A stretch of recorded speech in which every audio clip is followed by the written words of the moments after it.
Welcome to always நம்ம சமையல். நாம் இன்றைக்கி பார்க்க போகிறது ஒரு சூப்பரான வெள்ளை சுண்டல் பிரியாணி தாங்க.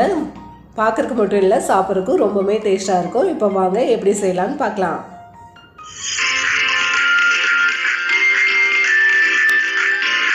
பிரியாணி செய்கிறதுக்காக ஃபஸ்ட்டாக நம்ம பிரியாணி மசாலா அரைச்சிடலாம். அதுக்கு 1 டேபிள் ஸ்பூன் சோம்பு, 1/2 டேபிள் ஸ்பூன் கிராம்பு, கொஞ்சமாக சின்ன சின்ன பட்டையை எடுத்து வச்சுருக்கேன், அதையும் சேர்த்திக்கலாம். ஒரு 5 ஏலக்காய், 1/2 டேபிள் ஸ்பூன் கசகசா, 1/2 டீஸ்பூன் சீரகம், இது எல்லாத்தையும் சேர்த்து நல்லா அரைச்சிட்டு வந்துடலாம். இந்த லெவலுக்கு அரைச்சி எடுத்து வச்சுக்கோங்க. இப்போ பிரியாணிக்கு தேவையான சுண்டலை குக்கரில் போட்டு வேக விட்டு எடுத்துக்கலாம். நான் நைட்டே ஊற வைக்கிறதுக்கு மறந்துட்டேன். அதனால் மார்னிங் எழுந்திரிச்சோன்னே மடன்னு சுண்டலை போட்டு சுடுதண்ணியும் வச்சு நல்லா ஒரு ஹாட் பாக்ஸில் டைட்டாக க்ளோஸ் பண்ணி வச்சுட்டேன். 1 மணி நேரத்தில் பட்டுன்னு ஊறி வந்துருச்சு. இப்போ இதுக்கு தேவையான தண்ணியை விட்டு தேவையான உப்பையும் போட்டுக்கோங்க. போட்டுட்டு இதை குக்கரை மூடியை போட்டு ஒரு 2 விசில் மட்டும் வேக விட்டு எடுத்துக்கலாம். வெள்ளை சுண்டல் நமக்கு ஈஸியாக வெந்து வந்துடும். அதனால் ஒரு 2 விசில் மட்டும் விட்டு நல்லா வேக வச்சு எடுத்துக்கோங்க. இப்போ இஞ்சி பூண்டு பேஸ்ட்டு அரைக்கிறதுக்காக கொஞ்சமாக இஞ்சியை சேர்த்திருக்கேன். இது கூடவே இந்த லெவலுக்கு பூண்டையும் சேர்த்துட்டு நல்லா அரைச்சி எடுத்துக்கலாம். இஞ்சியை விட பூண்டு அதிகமாக போட்டு அரைச்சி எடுத்துக்கோங்க. இப்போ இதே போல் ஒரு 1/4 கப் சின்ன வெங்காயத்தை ஒரு மிக்ஸி ஜாரில் போட்டு குறைப்பாக அரைச்சி எடுத்துக்கோங்க. இந்த லெவலுக்கு அரைச்சி எடுத்துக்கோங்க. இப்போ குக்கரில் ஒரு 1/2 கப் ஆயிலை விட்டு நல்லா சூடு பண்ணிக்கலாம். இப்போ இது கூடவே 2 அன்னாசி பூ, 4 கிராம்பு, 1/2 டேபிள் ஸ்பூன் சோம்பு, 3 பிரியாணி இலை, 2 மராட்டி மொக்கு, கொஞ்சமாக பட்டை, 2 ஏலக்காய், இதெல்லாம் போட்டு நல்லா வறுத்து எடுத்துக்கலாம். இப்போ இது எல்லாத்தையுமே நல்லா வதக்கி விட்டுறலாம். இப்போ இது கூடவே ஒரு பெரிய வெங்காயத்தை நீள் வாக்கில் கட் பண்ணி வச்சுருக்கேன், அதை இது கூட சேர்த்துக்கலாம். இதை நல்லா ப்ரௌனிஸாக வதக்கி எடுத்துக்கோங்க. இப்போ 5லேருந்து 6 பச்சை மிளகாவை இது கூட சேர்த்துக்கிறேன். நான் சின்ன சைஸாக இருக்கிறதுனால இந்த லெவலுக்கு சேர்த்திருக்கேன். பெருசாக இருந்தால் நீங்கள் 4 கூட சேர்த்துக்கலாம். இதையும் நல்லா கிளறி கொடுத்துக்கலாம். இப்போ அரைச்சி வச்சுருந்த பிரியாணி மசாலாவை இது கூட சேர்த்திக்கோங்க. இப்போ இதையும் ஆயிலே நல்லா கலந்து விட்டுக்கலாம். இப்போ நம்ம அரைச்சி வச்சுருந்த இஞ்சி பூண்டு பேஸ்ட்டை இது கூட சேர்த்திக்கலாம். குறைப்பாக அரைச்சி வச்சுருந்த சின்ன வெங்காயத்தையும் இது கூட சேர்த்துக்கலாம். இதையும் நல்லா கலந்து விட்டுக்கோங்க. இந்த டைமில் உங்களுக்கு ஆயில் தேவைப்பட்டால் கொஞ்சம் கூட சேர்த்திக்கலாம். நான் ஒரு 2 டேபிள் ஸ்பூன் ஆயில் இது கூட சேர்த்திட்டு நல்லா கலந்து விட்டுக்க போகிறேன். இப்போ ஒரு 5லேருந்து 6 தக்காளியை பொடி பொடியாக அரிஞ்சு வச்சுருக்கேன், அதை இது கூட சேர்த்திக்கலாம். சேர்த்துட்டு இதையும் நல்லா கலந்து விட்டுக்கோங்க. இப்போ தேவையான உப்பையும் சேர்த்திட்டு நல்லா தக்காளி கொலைய வேகிற லெவலுக்கு நல்லா கலந்து விட்டுக்கலாம். தக்காளி நல்லா குழஞ்சி வரும்போது தான் நமக்கு பிரியாணியோட டேஸ்ட்டும் அருமையாக கிடைக்கும். அதனால் நல்லா தக்காளி குழஞ்சி வரட்டும்.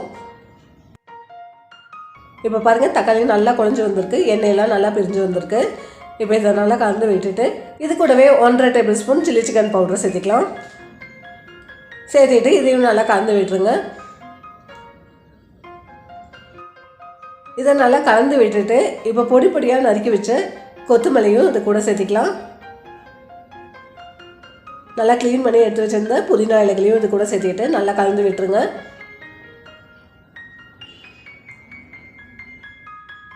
இப்போ இதை நல்லா கலந்து விட்டுட்டு இப்போ இது கூடவே 1/2 கப் போல் புளிப்பு இல்லாத தயிரை சேர்த்திக்கலாம். சேர்த்திட்டு இதையும் நல்லா கலந்து விட்டுருங்க. ஒரு 2 நிமிஷம் போல் நல்லா பாயில் ஆகிட்டு இருக்கட்டும். இப்போ சரியான பதத்தில் கிரேவி டெக்ஸ்சரில் சூப்பராக வெந்து வந்திருக்கு. இந்த டைமில் நம்ம வேக வச்சுருந்த சுண்டலை இது கூட சேர்த்து இதையும் நல்லா கலந்து விட்டுருங்க.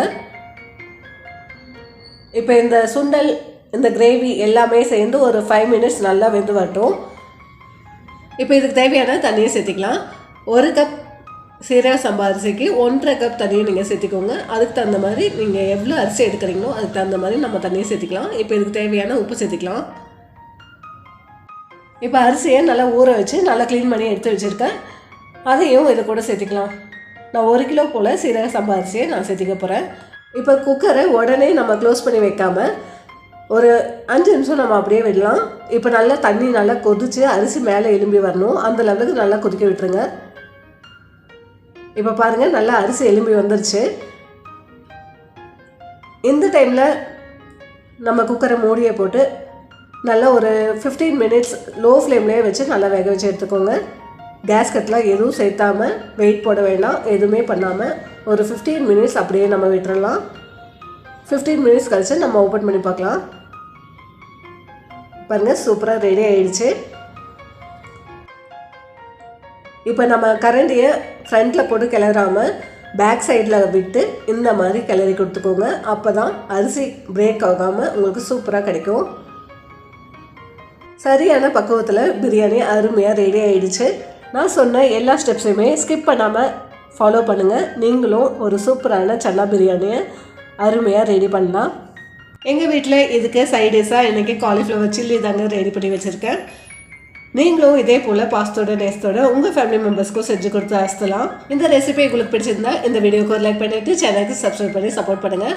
நான் இதே போல் இன்னொரு நல்ல ரெசிபியோடு உங்களை நாளைக்கு வந்து மீட் பண்ணுறேன். தேங்க்ஸ் ஃபார் வாட்சிங்.